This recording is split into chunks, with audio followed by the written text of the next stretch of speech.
February 12th, 1942. 16 hours, Keppel Harbor, Singapore. The air is not air.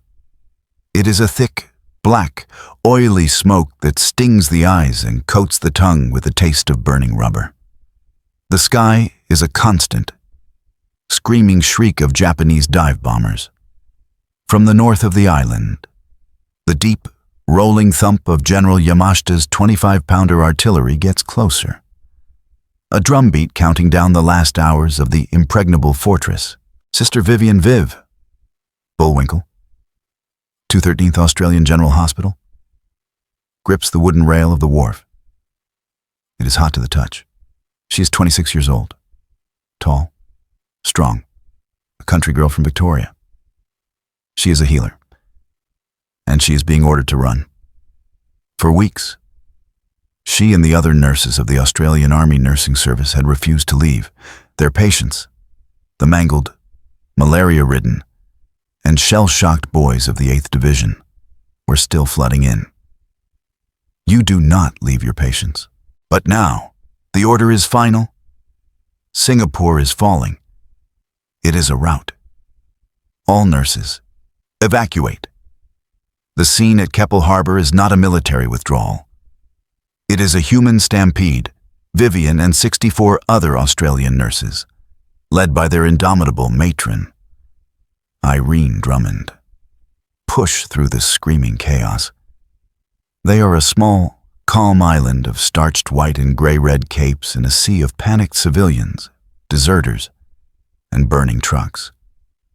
This way, girls, stick together. Matron Drummond's voice is sharp, cutting through the din. Their escape is the SS Vyner Brooke. She is not a troop ship. She is not a warship. She is a small 1,700-ton coastal steamer, a white-hulled riverboat built for peacetime runs to Borneo, with cabins for 12 first-class passengers. Today, she will take on more than 300. The nurses, along with wounded British soldiers, civilian women, and children, are crammed onto her decks. There is no space. They sit on coils of rope, on ammunition boxes, on the bare, hot, steel deck plates. At 19 water hours, the Vyner Brooke sounds her whistle. She slips her moorings and slides out of the harbor, a tiny, white ghost escaping a burning city. Vivian Bullwinkel stands at the stern, watching Singapore, the funeral pyre of the British Empire, disappear into its own smoke. For a day, there is a kind of false, terrified hope. They are at sea. They are moving south, towards Australia. They are alive, but they are sailing into the Banka Strait. And the Banka Strait, between Sumatra and Banka Island, is not a safe passage. It is a Japanese lake. The Malay barrier is gone. The Japanese own this sky. February 14th, 1942, 14 hours. The Banka Strait. It is Valentine's Day. The sea is a flat, turquoise mirror under a blistering, cloudless sun. The ship is alone. The sound comes first, a high, thin whine, like a dentist's drill, from high up in the sun.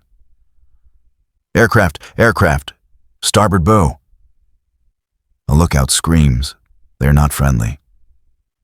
9 twin-engine Japanese bombers, Mitsubishi G3M Nels, are peeling off, one by one, from the formation.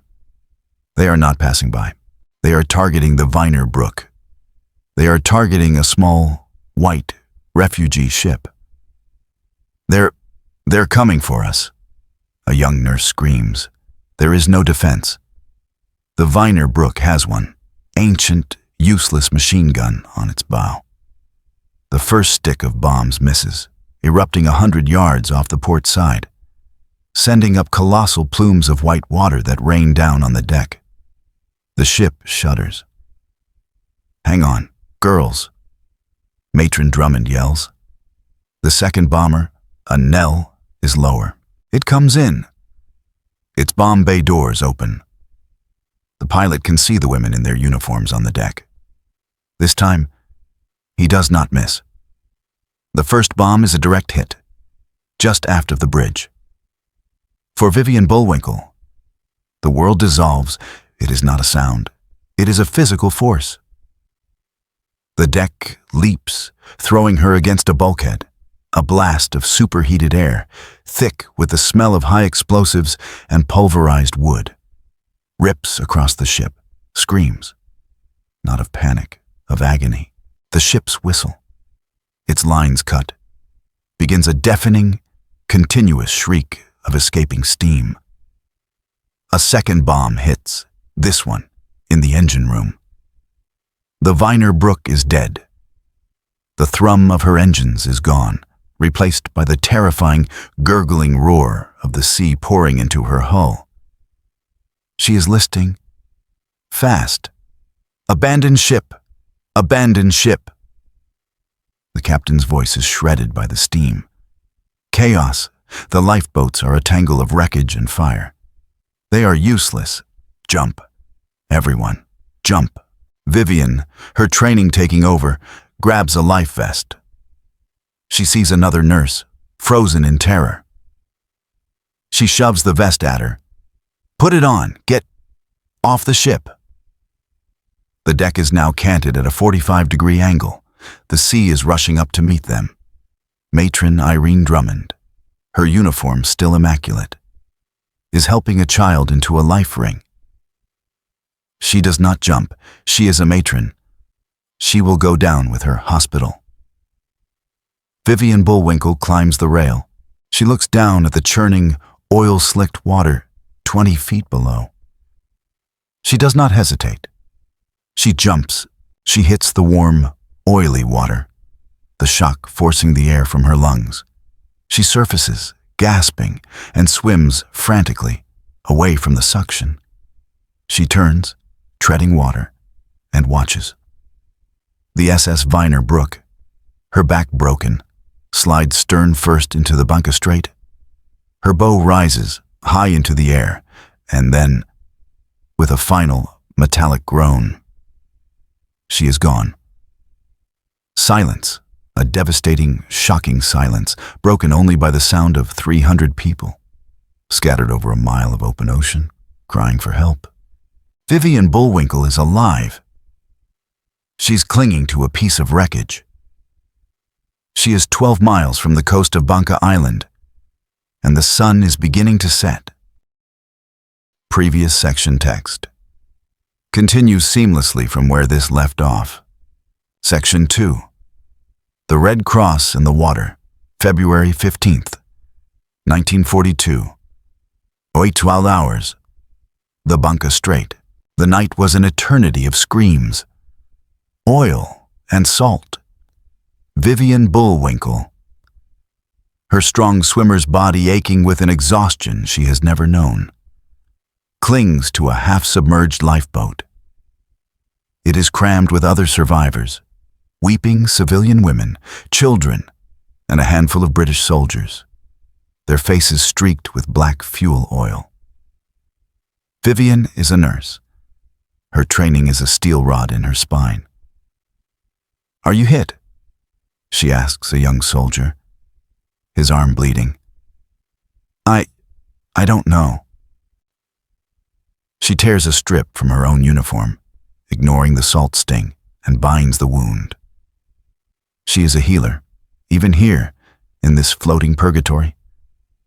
All around them, in the growing light, is the flotsam of their lives, bobbing suitcases, splintered wood, and bodies floating face down in their life vests. The tide is pulling them. A low, green line appears on the horizon. Land. It is Banka Island. For 12 agonizing hours, they kick, paddle, and drift. The sun is a hammer, blistering their skin. The wounded men are delirious. Finally, in the late afternoon, the surf catches them. They are not one group, but two, scattered by the current. Vivian's group stumbles ashore on Raji Beach. It is a crescent of white sand, backed by a wall of impenetrable, silent jungle.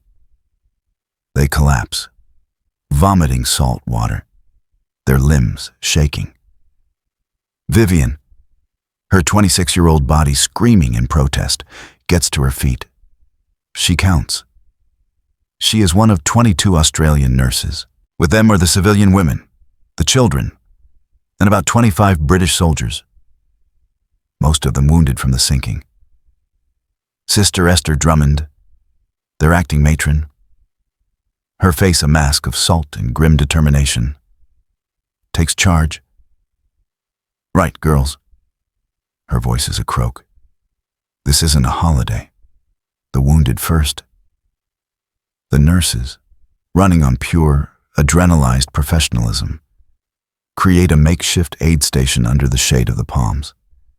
They rip their gray and red capes into bandages. They have no medicine, no fresh water, just their hands and their training. This is Raji Beach, and they are shipwrecked behind enemy lines. They know what this means. They are on a Japanese-held island. A decision is made. They are non-combatants. The nurses, especially, are protected by the Geneva Convention. Their uniforms, their red crosses, are their shield. They must surrender. A ship's officer, one of the few unwounded men, decides to walk to the nearest town, Muntok, to find the Japanese garrison and declare their presence. The nurses, the women, and the wounded will wait. February 16th, 1942, 09 hours, Raji Beach. The wait has been a new kind of hell. Another night, spent huddling, listening to the alien sounds of the jungle, the groans of the dying. At dawn, the ship's officer returns. He is with the Japanese. A patrol of about 20 Japanese soldiers, led by an officer, walks onto the beach. Their rifles are slung. They seem professional, calm. The officer who went to Muntok explains. They've agreed to the surrender. They want us to gather. A palpable sense of relief sweeps the group. It is over. They will be prisoners. They will be safe. The Japanese officer barks an order. It is not an order for medical aid. His soldiers, their faces impassive, move through the group. They separate the men from the women. What is this? A British sergeant asks, his leg bleeding from a gash. "Jalan! Jalan!" Walk. A Japanese private screams, kicking the sergeant's wounded leg. The Australian and British soldiers, most of them wounded, many unable to walk, are forced to their feet. They are prodded with bayonets. "Where are you taking them?" Sister Drummond demands, stepping in front of the Japanese officer. He does not look at her. He shoves her aside. The men are marched away, around a small, jungle-covered headland, out of sight. Vivian Bullwinkel and the 21 other nurses huddle, guarding the terrified civilian women. A terrible, cold silence falls on the beach. It is broken, 5 minutes later, by a sound. It is not a single shot. It is a volley of rifle fire. It is followed by a second. And then, the distinct, sickening chug, chug, chug, chug of a Nambu light machine gun. And then, screams, brief, male, terrified. And then, silence. The 22 nurses look at each other. Their faces are white. The impossible realization is a cold, shared, unspoken horror. They know. They know what just happened. The civilian women are weeping, hysterically. It's all right, Vivian says, her own voice shaking, trying to comfort them. It's... she cannot finish the lie. An hour later, the Japanese patrol returns. They are alone. They are wiping their bayonets on the sand. The officer, his face still blank, walks towards the huddle of women. He looks at the 22 nurses in their salt-caked, torn uniforms. He sees their Red Cross armbands. He looks at the weeping civilian women and children. He barks another sharp order. His soldiers unsling their rifles. He points, not to the jungle, not to the road. He points to the sea. Jalan, he commands. He is ordering the women, all of them, to walk into the water. This is not a surrender. This is not a capture. This is something new. This is something unbelievable. This is an execution. February 16th, 1942. 10 to 30 hours. Raji Beach. The 22 Australian nurses, their grey uniforms dark with seawater, stand in a tight, terrified huddle. The civilian women are weeping, a high-pitched, keening sound. The Japanese officer, his face a mask of cold indifference, points again at the turquoise-blue water. Yalan. Walk. He unholsters his pistol. His soldiers, their rifles off their shoulders, level them at the group. The impossible realization is no longer a fear. It is a fact. The men were marched around the headland to be shot. They are to be drowned or shot in the back. The Geneva Convention, the Red Cross, the white uniforms, they mean nothing. They are not a shield. They are a target.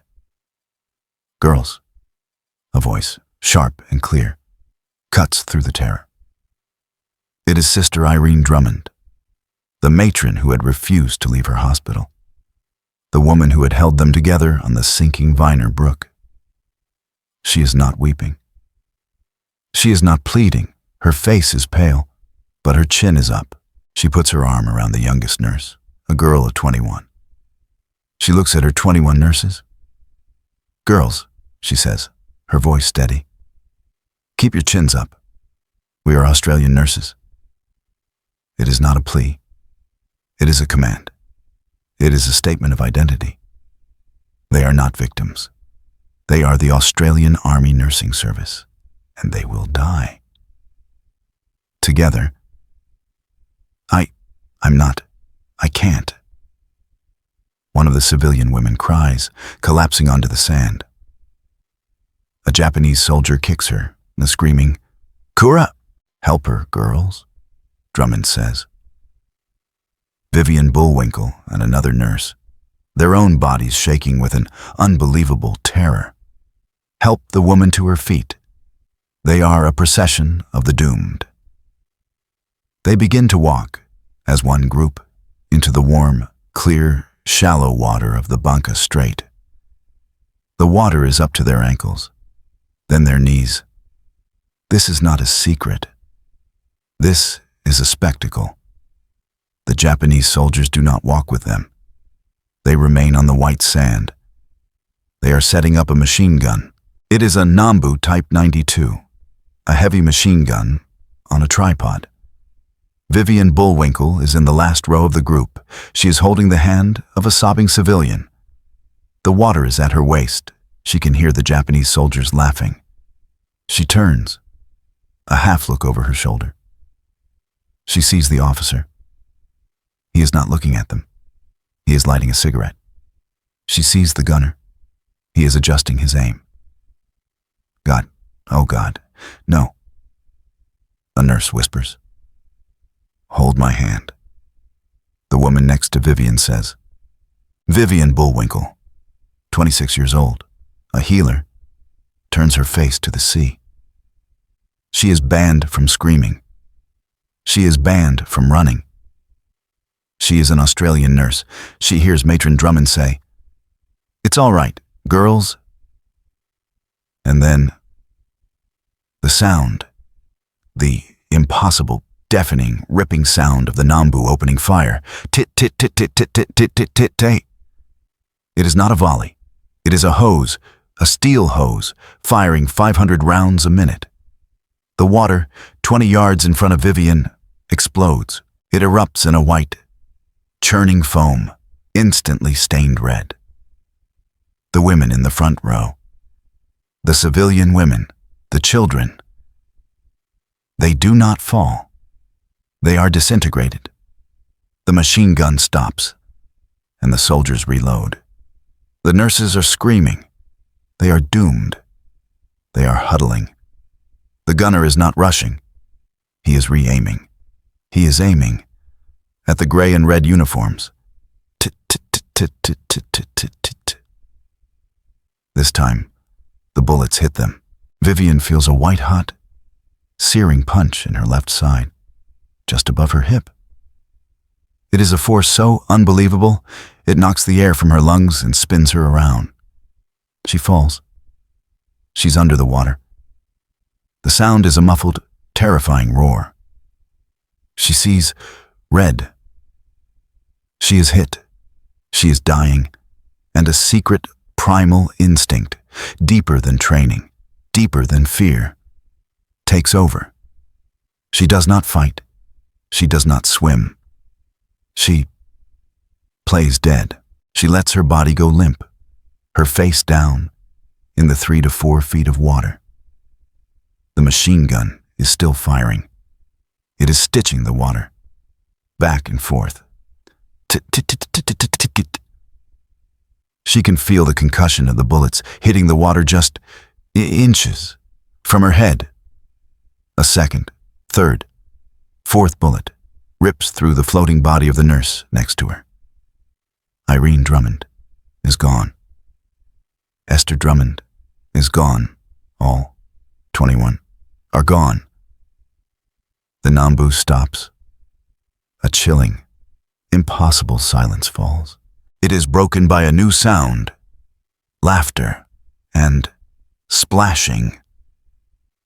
The Japanese soldiers are walking into the water. Vivian Bullwinkel is floating, face down.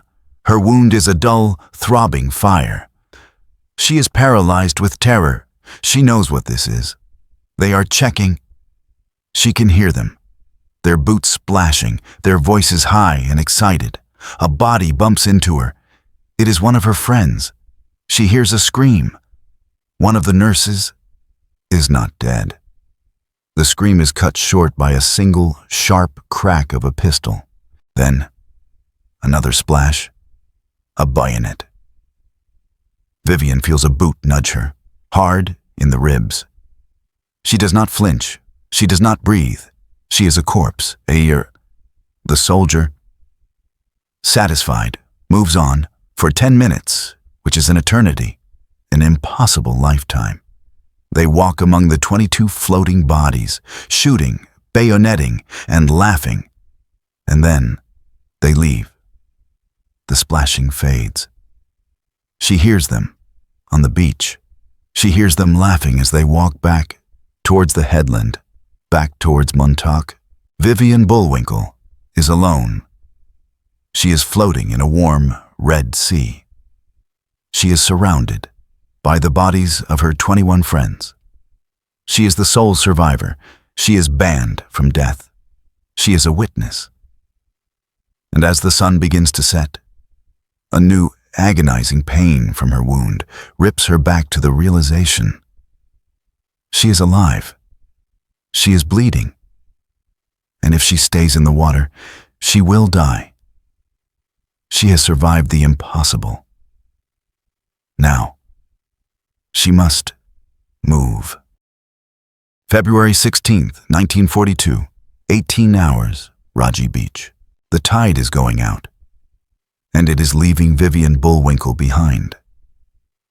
She is lying in the shallows, the water lapping at her, her face turned to the sand. The pain in her side is no longer a sharp punch. It is a deep, agonizing, searing fire. She is a nurse. She knows with a secret, cold, professional dread what the wound is. It's a through and through. A bullet has passed clean through her just above the hip, likely nicking her diaphragm. It is a sucking chest wound, but lo, it is unbelievably not fatal if it is treated. Here. It is a death sentence, but she is not dead. The impossible fact is that she is alive, and her 21 friends are floating lifeless in the surf around her. The sea is a gentle, lapping, rose-colored grave. She can hear their voices, not their screams. Their laughter from the deck of the Vyner Brooke. Matron Drummond's sharp kind, chins up, girls. It is the memory, the anger, that gives her strength. She is banned from dying. She is banned from giving the Japanese the satisfaction. She has to get out of the water. The sea is no longer a shield. It is a cold, open grave. Night is falling. A thick, tropical, suffocating blanket. She waits. She waits until the last sliver of sun is gone, until the beach is lit only by a faint, cold starlight. She begins to move. It is not a swim. It is a crawl, an agonizing, one-sided, desperate drag. Every pull of her arms sends a fresh wave of fire through her wound. The salt water, which had been a merciful numbing agent, is now a torment. She uses her hands to push off the sandy bottom, inch by inch. It takes an hour, an impossible lifetime. She feels sand, not water. Under her, she has reached the high tide line. She crawls out of the surf, a creature of the sea, a ghost, dragging herself from the underworld. She collapses onto the white sand, her breath coming in ragged, whistling sobs. She is alive. She is on land, and she is alone. The 21 bodies are still in the water, bobbing gently, unbelievably as if they are sleeping. She knows she cannot stay on the beach. The Japanese will return. They always return. She looks at the jungle. It is a 100-foot-high solid wall of darkness. It is not the open eucalyptus-scented bush of Australia. This is a doomed alien world. A tangle of vines, mangroves, and things that move in the dark. She has no choice. She begins to crawl. She leaves the impossible scene of the massacre, the white sand, and she disappears. She crawls on her hands and knees, dragging her wounded side into the black, humid jungle. The pain is a new, sharp, secret terror. Every movement is a fresh agony. Thorns tear at her ruined uniform. Insects, smelling her blood, swarm her.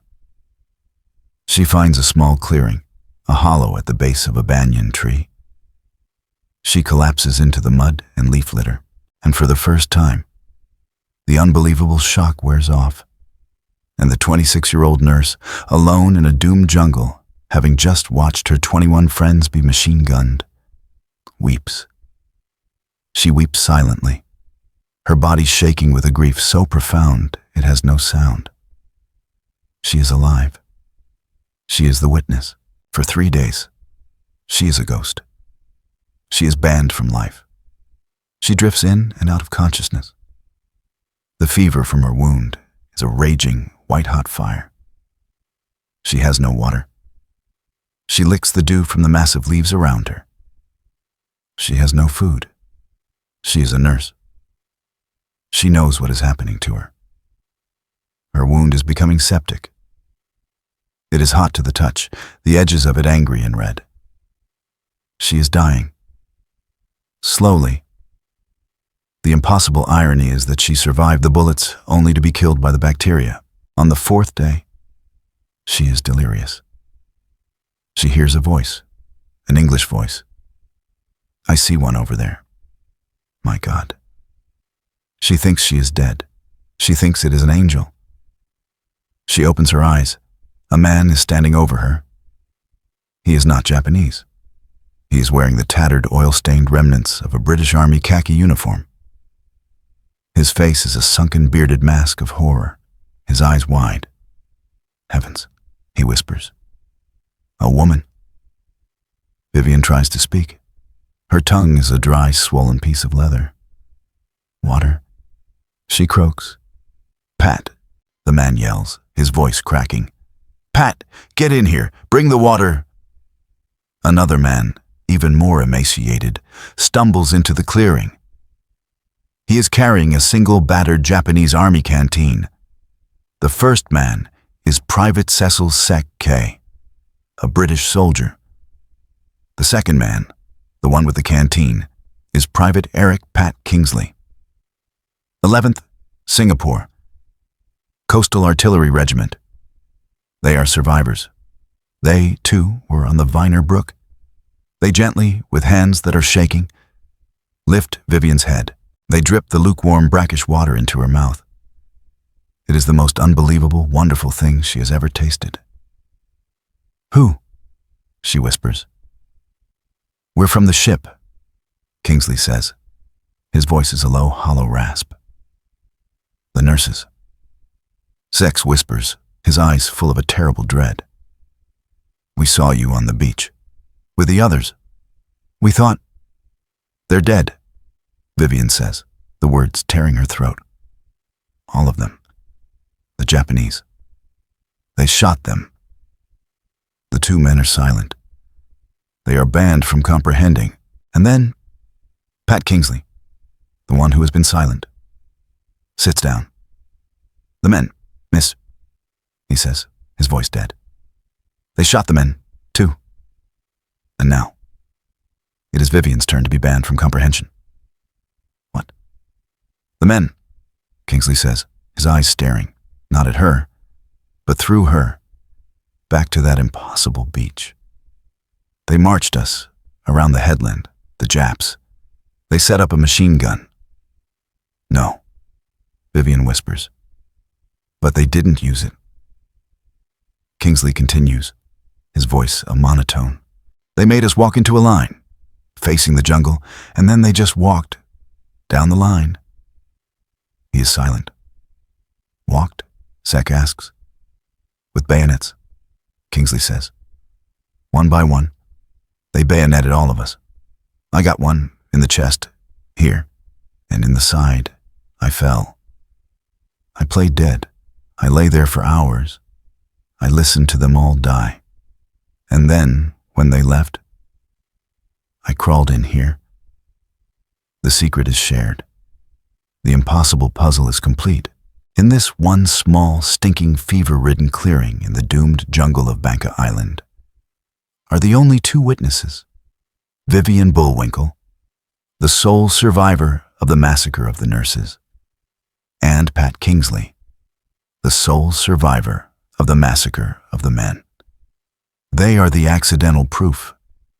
They are the living, the dying testimony. Their secret, that they are alive, is the one thing that can hang the men who did this. But now they have a new, impossible problem. Your wound, miss, Kingsley says, looking at her side. It is black and seeping. It's bad. Yours, Vivian whispers, is septic. Kingsley's bayonet wounds are stinking, a thick green-yellow pus. They are two ghosts, keeping each other alive. For another 8 days, they huddle. They find a small spring. They share a secret solidarity. But the fever is winning. On the 12th day, Vivian knows. She's a nurse. She knows. Pat, she says, her voice a dry crackle. We're dying in this jungle. We're dying. Aye. Sister, he says, his voice thick with resignation. We are. I will not die here, Vivian says, a spark of the impossible anger returning. I will not let them get away with it. What do we do, sister? And now, the impossible realization. The doomed choice. To stay is to die. To be found is to be shot. Unless we have to surrender, Vivian says. Kingsley stares at her. Sister, They murdered us. They'll kill us. The men on the beach. They were combat troops. They were Marines. Vivian says, her mind, even in the fever, working. The ones in Montauk, they're garrison troops. They're taking prisoners. The officer, the one who came back.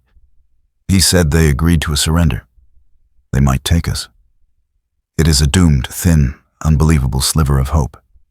It is the only hope. If we stay, she says, we die. And no one ever knows what they did. What they did to my girls. That is the core of it. The secret must live. Right, Pat Kingsley says, the light returning to his eyes. Right. Sister, we'll walk. We'll walk in. The two ghosts make a secret pact. They will not speak of the massacre. They will say they were shipwrecked. They will say they were separated. They are banned from being witnesses. They must pretend. Can you walk, sister? I can try. He helps her. The 26-year-old nurse, her side a blazing fire, her body an 80-pound skeleton, leans on the 21-year-old British soldier, his chest a septic, stinking wound. And the two impossible survivors, the only two, begin their slow, agonizing, doomed walk out of the jungle, towards the town of Montauk, and towards the enemy. February 26th, 1942. The main street of Montauk, Banka Island. The walk is not a walk. It is a doomed pilgrimage, a shuffling, 12-day procession of the living dead. Vivian Bullwinkel, her 26-year-old frame now a skeletal 80 pounds, leans on Private Pat Kingsley, who is himself a ghost. His septic bayonet wounds reeking, his face a mask of gray, feverish agony. They are banned from looking like soldiers. They look like what they are, survivors. They accidentally stumble onto a Japanese patrolled road. A truck screeches to a halt. Japanese soldiers leap out, their rifles leveled. They do not see an enemy. They see an impossible sight. A man and a woman, both European, both clearly near death, emerging from the jungle. There is no interrogation. There is just confusion. And then a rough, impatient order. They are thrown into the back of the truck. They are driven to the coolie lines, a collection of squalid huts in Montauk that has been turned into a civilian internment camp. And here, an unbelievable, miraculous, and agonizing reunion occurs. Vivian sees nurses. They are the other survivors of the Vyner Brooke, a group of 31 nurses who had been on a different lifeboat, who had landed on a different beach, and who had been captured by the book without incident. They see Vivian. They scream, "Viv, my God, Vivian, we thought you were dead. We thought you drowned." They rush to her, and then they stop. They see her. The skeletal frame, the septic, gaping wound in her side. The haunted 1,000-yard stare of a woman who has seen the impossible. "Viv, what happened to you?" And now, the secret pact must hold. Vivian looks at Pat Kingsley, who is being dragged away by guards to the men's camp. He gives her one final, terrified look. "Don't tell. I was shipwrecked." Vivian chokes out, the lie tasting like ash. I was in the water, for days. I washed up. I've been in the jungle. I was alone. The nurses, themselves prisoners. Take her in. They have a secret stash of stolen medical supplies. A British doctor, a prisoner himself, looks at her wound. "My God, sister," he whispers, his hands gentle as he cleans the septic. stinking hole. This is 12 days old. You should be dead. I'm not, Vivian says, her voice flat. She is banned from telling him why she isn't. She is banned from telling him who gave her this wound. For 3.5 years, Vivian Bullwinkel endures. She is moved from Muntok to a squalid, doomed women's camp in Palembang, Sumatra. And her impossible burden is not the starvation. It is not the brutality.